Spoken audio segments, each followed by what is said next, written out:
The important aspect of play is following a child's lead. That a child is allowed to explore the environment, to initiate play and to initiate their own choices, and then we teach them how to use language to map on to that play and map onto that interaction to communicate in a verbal sense. I often tell parents just a very dynamic part of play is learning to watch and listen to your child and then join them in the activity and talking to them about what they're interested in. The language is more likely to blossom.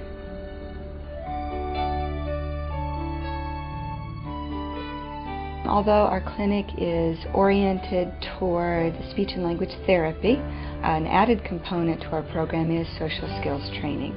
And this training is for children ages 4 to 12.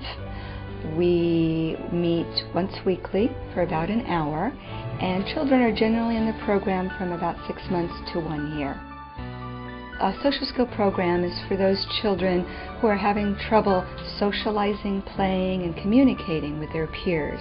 And there could be a number of reasons as to why they're having breakdowns in those areas, but a social skills program would target trying to get them to be communicating better, playing better, and talking better with their peers. We see children with a variety of issues. Children who are along the autistic spectrum tend to have significant difficulties with socializing and using language. Children who have had problems with developing language, and they miss the opportunities to develop the social skills because they can't communicate or they can't communicate effectively. And a lot of times peers will just walk away because they may think a child's not interested or they don't understand the communication breakdown. Other children that may need social skills are those who have attention deficit, children with nonverbal learning disability, where maybe their language is developed, but they're missing the social cues, whether that's in body language, facial expression, or verbally interpreting what other children are trying to say. We also do see children who are excessively shy, and their language may be great, they may even have really good play skills, but because of excessive shyness, they tend to withdraw, they play by themselves, and again, they're missing all those opportunities to develop the skills and to feel comfortable with their peers and to have, a really good self-esteem. In the program, we try to target a number of social skills, and social skills are developmental in nature. I go by a series called Skill Streaming, which outlines very specific social skills in particular areas such as friendship development and so forth. For the children just learning social skills, those may be eye contact, listening to others, adults and their peers, responding when others communicate or talk with them, sharing, turn-taking, early conversation. Certainly in the younger group with preschool K and kindergarten, there's a heavy emphasis on being able to play. Kindergarten, first grade on up include greater themes of friendship, such as how to initiate an interaction with a child, how to keep an interaction going, how to, what we say, terminate an interaction. You don't just walk away. There are skills involved in ending. How to make a friend and be a friend, how to play a game, go by the rules, how to be a good winner, a loser, how to be able to not just lead, but how to follow.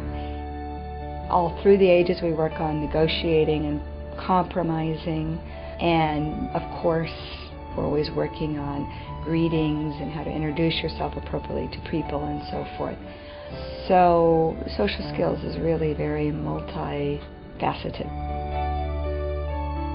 I think what makes our social skills program rather unique is that it is a program that is delivered by speech language pathologists And when you look at socialization and communication and breakdowns, and you see how a great number of the children have language problems in addition to social problems, that speech pathologists are uniquely suited to address these problems.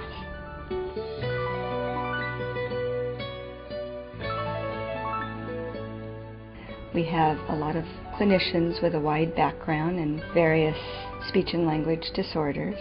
They've had a lot of good experience and training in a number of areas, especially in the areas of pediatrics. We have therapists who have good training in early intervention for young children, as well as in elementary school and children and with adolescents. We also have staff who have been trained to work with the adult populations.